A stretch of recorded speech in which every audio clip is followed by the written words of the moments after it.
Betul ke orang kata huruf ta ni dia ada angin? Assalamualaikum warahmatullahi wabarakatuh. Alhamdulillah, hari ni kita jumpa lagi dalam satu hari satu huruf. Baik, hari ni kita nak sambung cerita tentang huruf yang seterusnya. Sebelum ini kita cerita tentang huruf alif dan huruf ba supaya dapat dibunyikan dengan betul dengan tepat. Jadi hari ni kita nak sambung iaitu huruf ta.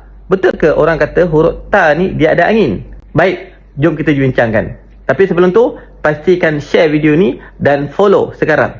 Baik, untuk huruf ta, boleh dikatakan ta ni hampir serupa dengan huruf T. Tetapi kena ingat, huruf hijaiyah ni dia ada sifat-sifat dia. Okey, berbanding dengan huruf alfabet A, B, C, D. Antara sifat huruf ta ni iaitu hams ataupun dinamakan sebagai hamas. Yang mana kalau dibunyikan ataupun disukun, dimatikan, maka dia akan keluarkan sedikit angin. Okey, ta apabila dibunyikan bacaan pendek, bunyinya adalah ta ti tu. Jangan bunyi ta te tu. Okey, atau satu potongan ayat yang mudah kalau kita dengar bunyinya apabila disukunkan ataupun dimatikan, wa ma malakat, kat dia ada angin sikit. Okey, ataupun ayat yang panjang sikit.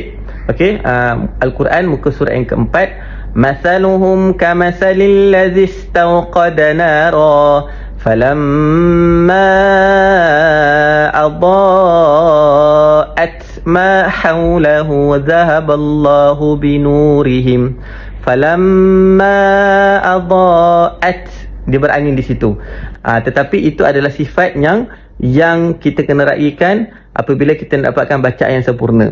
Jadi tuan-tuan dan puan, yang penting walaupun huruf ta ni adalah huruf yang simple, tapi yang penting pastikan kita menguasai setiap huruf Al-Quran seperti mana kita membaca Al-Quran, kita dapat merasakan setiap huruf-huruf tu kita dapat bunyikan dengan betul. Dapat sesuatu? Nak tak saya sambung untuk video seterusnya? Kalau nak, tulis nak Alhamdulillah di komen.